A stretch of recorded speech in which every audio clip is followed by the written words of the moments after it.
Hi friends, welcome back. तो news है UN में 72 घंटे में ही झुक गया चीन। भारत के जीनियस माइंड गेम ने यूएनएससी में लगा दी आग। UNSC veto power. Let's see. तो चलो वीडियो शुरू करते हैं। वीडियो शुरू करने से पहले अगर आप चैनल पर नए हो और आपने अभी तक सब्सक्राइब नहीं किया तो जल्दी से पहले सब्सक्राइब के बटन और बेल आइकन को क्लिक कर लो ताकि आपको हमारे सारे न्यू वीडियोस के नोटिफिकेशन मिल जाएं जैसे हम अपलोड करें। अगर आपको वीडियो पसंद आता है प्लीज लाइक एंड शेयर। चलिए शुरू करते हैं। ये मुझे तो लग रहा है कि काफ़ी फोर्सफुली अब हम कोशिश कर रहे हैं कि अब वीटो मिले, कि हाई टाइम हो गया, बहुत इंतज़ार कर लिया, अब इसके ऊपर एक्शन करना है और हमें स्ट्रांगली बोलना है। तो जितना बार बार सुन रहे हैं इससे लग रहा है कि बहुत जल्दी सक्सेस जो है हमें मिलेगी। चलो शुरू करें।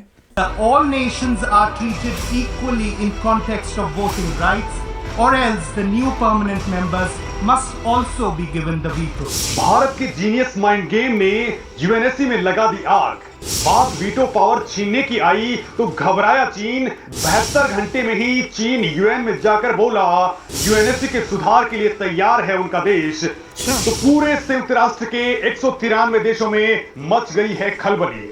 दोस्तों, यूएनएससी में जो आग भारत ने लगाई है उसकी आंच जब चीन पर आई तो अब चीन ने एक ऐसा स्टेप लिया है जिससे करोड़ों भारतीय बाग बाग हो सकते हैं। अब दोस्तों, ऐसा तूफान उठा है जो या तो वीटो पावर को जड़ से उखाड़ फेंकेगा या फिर जल्द भारत के पास में वीटो पावर आने वाला है। मतलब दोस्तों, जैसा कि मैंने आपको पिछले वीडियो में बताया था कि भारत ने अब आर या पार वाला कार्ड खेल दिया है और इस कार्ड से सबसे ज्यादा चोट चीन पर ही लगी है, जिसके बाद वो करा उठा है। इसे दोस्तों आप ऐसे समझ सकते हैं कि उसने अपने पूर्व विदेश मंत्री और कम्युनिस्ट पार्टी ऑफ चाइना के फॉरेन अफेयर्स कमीशन के डायरेक्टर वांग यी को बड़े मिशन पर लगा दिया है।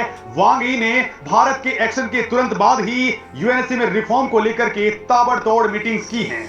आप ये तस्वीर साफ तौर पर देख सकते हैं जिसमें वो यूएनएससी में सुधारों को लेकर के इंटर गवर्नमेंटल नेगोशिएशंस की टीम के साथ में बातचीत कर रहे हैं, जिसमें वो यूएनएससी में सुधारों को लेकर के इंटर गवर्नमेंटल नेगोशिएशंस की टीम से मिल रहे हैं। और इस दौरान चीन ने कुछ ऐसा कहा है उससे आपको भी लग जाएगा कि अब चीन ने भारत के आगे घुटने टेक दिए हैं। मतलब चीन की दादागिरी अब धड़ाम हो चुकी है। तो आखिर भारत ने ऐसा क्या कह दिया जिसके बाद चीन की हालत खराब हो चुकी है? और अब चीन ने जब खुला ऐलान कर दिया है तो फिर क्या भारत को जल्द ही वीटो पावर मिल जाएगा या फिर कुछ दिक्कतें या लड़ाई अभी लड़नी बाकी है? तो चलिए दोस्तों इससे जानते हैं। सबसे पहले मैं आपको बताता हूं भारत का वो जीनियस माइंड गेम जिसके जाल में केवल 72 घंटे के अंदर चीन जकड़ चुका है। उसके बाद दोस्तों हम चीन के बयान को डिकोड करेंगे, क्योंकि पतली आंखों के पीछे छुपे धूर्त दिमाग को पढ़ने में बड़े बड़ों से गलती हो जाती है। जो नेहरू जी नहीं पढ़ पाए वो क्या मोदी जी ने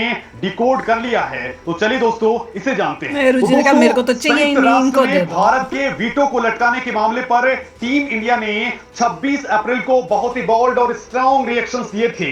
भारत ने यूएन सिक्योरिटी काउंसिल से कहा कि रिफॉर्म्स के बाद सिक्योरिटी काउंसिल के नए परमानेंट मेंबर्स को भी वीटो दी जानी चाहिए और अगर ऐसा नहीं होता है तो जो पुराने परमानेंट मेंबर्स हैं उनका वीटो पावर भी छीन लिया जाए और इनको पूरी तरह से एबोलिश कर दिया जाए, यानी इस वीटो को बिल्कुल खत्म कर दिया जाए। दोस्तों, यूएन में इंडियन मिशन के काउंसलर प्रतीक माथुर ने यूएन असेंबली में दुनिया के 193 देशों के सामने ये बात बोली और कहा कि अगर नए देशों को वीटो पावर नहीं दी जाती है तो पुराने परमानेंट मेंबर्स के पास भी वीटो का अधिकार बिल्कुल नहीं होना चाहिए। दोस्तों, माथुर ने यूएन की इस बार ऐसी रग दबाई आउट हो गया क्योंकि भारत ने कहा कि वीटो पर भारत की पोजीशन बिल्कुल क्लियर है। साल 2008 में यूएनजीए ने सर्वसम्मति से सहमति दी थी कि वीटो के सवालों समेत यूएनएससी में रिफॉर्म्स के सभी पहलुओं पर व्यापक तरीके से डिसीजन लिए जाएंगे। इसमें किसी भी एक ग्रुप की नेतागिरी बिल्कुल भी नहीं चलेगी। मतलब दोस्तों, भारत का इशारा क्लियरली चीन की ओर था जो बार बार भारत के आगे अड़ंगा लगाता है। दोस्तों, भारत ने वीटो देशों की दादागिरी पर एक बार फिर से बमबारी करते हुए कहा कि वीटो यूज करने का स्पेशल पावर केवल 5 देशों के पास है जो बाकी के देशों के संप्रभु समानता की अवधारणा के खिलाफ है। और ये आज भी सेकेंड वर्ल्ड वॉर के माइंडसेट को दिखाता है। लिहाजा अब या तो P5 नेशन से वीटो पावर छीन लिया जाए और सभी फैसले 193 सदस्य देशों की वोटिंग के आधार पर हो या फिर नए मेंबर्स को वीटो पावर देकर इस संस्था में सुधार किया जाए। भारत ने अफ्रीकन नहीं, मैं कंट्रीज उसको और बता- लेटिन अमेरिकन कंट्रीज को भी साथ लिया और इनको लेकर भी कहा कि सिक्योरिटी काउंसिल ने वर्ल्ड वॉर 2 के माइंडसेट के आगे चलते हुए इन अफ्रीका और लेटिन अमेरिकन कंट्रीज को कोई रिप्रेजेंटेशन ही नहीं दिया। दोस्तों, भारत ने पहली बार क्लियरली कहा कि वीटो पावर को खत्म करने से भारत को कोई दिक्कत नहीं है, लेकिन अगर ये रहता है तो फिर नए परमानेंट मेंबर्स को भी दी जानी चाहिए। दोस्तों, प्रतीक माथुर से पहले यूएन में भारत की परमानेंट रिप्रेजेंटेटिव रुचिरा कंबोज ने भी इन P5 नेशंस को जमकर के लताड़ा था और कहा था कि वीटो वाले 5 देशों की राय को 188 देशों पर नहीं थोपा जा सकता है। वहीं दोस्तों, विदेश मंत्री एस जयशंकर ने भी क्लियर कट कहा कि 77 साल हो चुके हैं, अब इस संस्था को बदलने की दरकार है।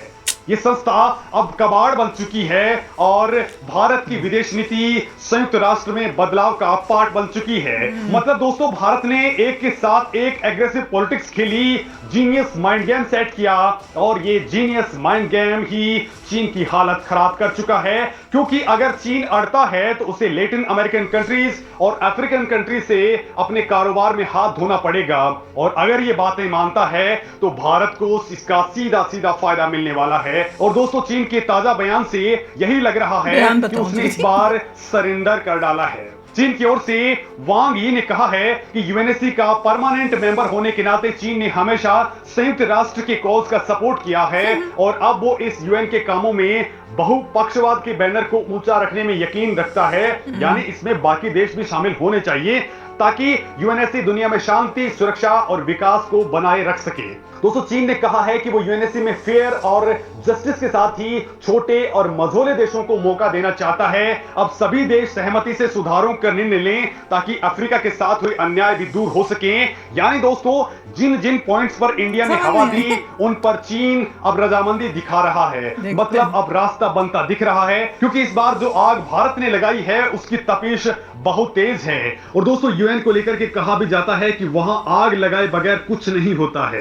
तो वहीं जियोपॉलिटिक्स में दोस्तों कहा जाता है कि there are decades where nothing happens and there are weeks where decades happen. मतलब दोस्तों कि कभी कभी बदलाव सदियों तक नहीं होते और कभी कभी एक ही पल में सदियों के बदलाव कम पड़ जाते हैं। इस वक्त बड़ी हलचल हो रही है और अब एक्सपर्ट कह रहे हैं कि यूएन का चार्टर रिव्यू होकर के ही रहेगा, क्योंकि पिछली बार 60s के दशक में यूएनएससी एक्सपेंड हुई थी, तब 11 से 15 मेंबर हुए थे और तब भी सभी परमानेंट मेंबर्स ने इसके सपोर्ट में वोट नहीं किया था। अमेरिका, चाइना, यूके ने सपोर्ट में तो फ्रांस और रशिया ने अपोज किया था, लेकिन तब भी चार्टर अमेंडमेंट हो गया था। मतलब जब प्रेशर बिल्डअप होता है, जब चेंज की जरूरत होती है, जब खुद यूएन को लगता है कि अगर ऐसा नहीं हुआ तो ये संस्था बिखर जाएगी, बेकार हो जाएगी, देश उससे बाहर चले जाएंगे, तो बदलाव होकर के रहता है। और इस बार भारत ने कुछ ऐसा ही माहौल बना दिया है। बड़ी बात तो यह है दोस्तों कि आज की डेट में फाइनेंशियल पोजीशन, डेमोग्राफिक चेंजिंग और पावर डायनेमिक्स सब कुछ इंडिया के फेवर में है। भारत पीस कीपिंग मिशन में भी चीन को छोड़ दें तो बाकी P4 नेशन से कहीं आगे है। वर्ल्ड की बिगेस्ट डेमोक्रेसी है और मोस्ट पॉपुलेटेड कंट्री है। भारत इस वक्त G20 का प्रेसिडेंट है, एससीओ की प्रेसिडेंसी कर रहा है, स्पेस में महाशक्ति बनने की ओर है, मिलिट्री और डिफेंस में भारत की ताकत का लोहा दुनिया मान रही है। तो वहीं यूएन को $40 मिलियन से ज्यादा की ग्रांट भारत हर साल देता है। अब तक 2 लाख से ज्यादा ट्रूप्स को यूएन के पीस कीपिंग मिशन में भेज चुका है। और सबसे बड़ी बात, भारत आज एक बेहद पावरफुल नेशन बन चुका है, जहां रूस, अमेरिका और चीन की नहीं चलती है, वो देश भी भारत की बात को गौर से सुनते हैं। ये बात आपने अभी सूडान के अंदर अपने लोगों को निकालते वक्त देख भी ली ही होगी। और बड़ी बात यह है कि भारत को भी पता है कि अगर यूएन सिक्योरिटी काउंसिल में रिफॉर्म होता है तो भारत को परमानेंट सीट जरूर मिलेगी, लेकिन बिना वीटो पावर के परमानेंट सीट लेना भारत को गवारा नहीं है। लिहाजा दोस्तों, अब भारत ने माइंड गेम वाली पॉलिटिक्स खेलना शुरू कर दिया है, जिसके 72 घंटे के अंदर पहला नतीजा भी आ चुका है। तो उम्मीद करिए दोस्तों कि बहुत जल्द भारत के हाथ में या तो ये वीटो होगा, अगर वीटो नहीं होगा तो ये संस्था के अंदर भी वीटो पावर नहीं ही होगा। आपका इस मामले में क्या कुछ कहना है, कमेंट करके जरूर बताएं। तो भाई चिंगारी लग चुकी है, अब घबरा रहे हैं क्योंकि हमने जो है इंडिया ने एक ये चीज बोल दी है कि भाई यहाँ तो आप परमानेंट जो नए मेंबर्स डालोगे उनको वो सब चीजें दो जो दूसरे परमानेंट मेंबर्स को है, मतलब वीटो दो। सबके पास सेम चीज होनी चाहिए, और अगर नहीं है तो सबकी वीटो हटा दो। और बात भी ठीक है कि सभी वोट करें। अब देखो ये 5 कंट्रीज जो है, जब सुना भैया सभी वोट करें, वो तो कोई भी नहीं चाहेगा। मैं ये सोच रही हूँ कि भैया हमारी पावर सभी को जाए, उससे अच्छा है हम कुछ और को ऐड कर जाए, मेजर को, ताकि हम तो स्ट्रॉन्ग पावरफुल रहें।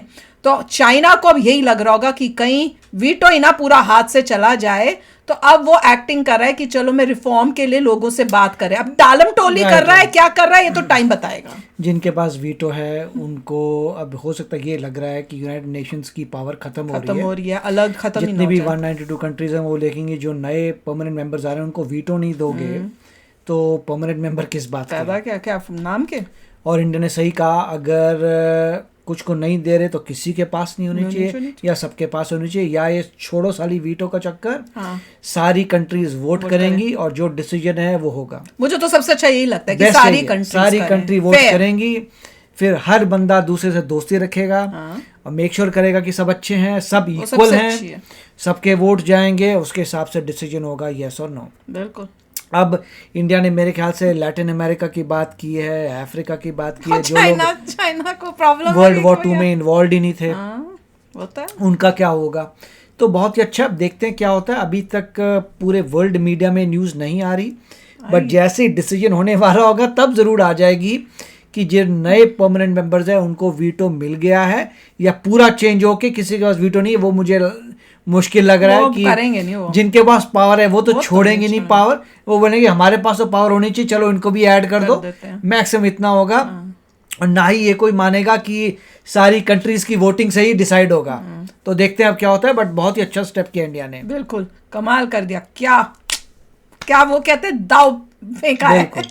तो चलो फ्रेंड्स, कमेंट सेक्शन में अपने सजेशंस और अपने कमेंट्स में डाल के बताना आपको क्या फील हो रहा है, आपको क्या लग रहा है। और उसके बाद इंडिया ये भी कह सकता है कि वर्ल्ड की मोस्ट पॉपुलस कंट्री नहीं है तुम्हारे पास। वाह, वही अगर परमानेंट नहीं है, उसका वीटो पावर है, किसके पास है फिर? वो तो है ही, बहुत कुछ है बोलने को, बहुत कुछ है हमारे पास। तो इतने रीजंस हैं कि सामने वाले जो सारे बने बैठे हुए ना, पांचों के पांचों देश, उनकी बोलती बंद कर दें हम। वही मतलब इंडिया बोलेगा तुम रिप्रेजेंट ही नहीं करते पूरे वर्ल्ड को, बकवास ऑर्गेनाइजेशन है, बाय बाय। बिल्कुल। तो चलो फ्रेंड्स, चलते हैं, मिलेंगे नेक्स्ट वीडियो में बहुत ही जल्द। Till then take care and bye bye. तो अगर आप मेरे इस चैनल पे नए हो तो जल्दी से सब्सक्राइब के बटन को हिट करो और बेल आइकन को क्लिक करो, ताकि आपको मेरा जब नया वीडियो मैं लगाऊं आपको उसके बारे में जल्दी से पता चल जाए।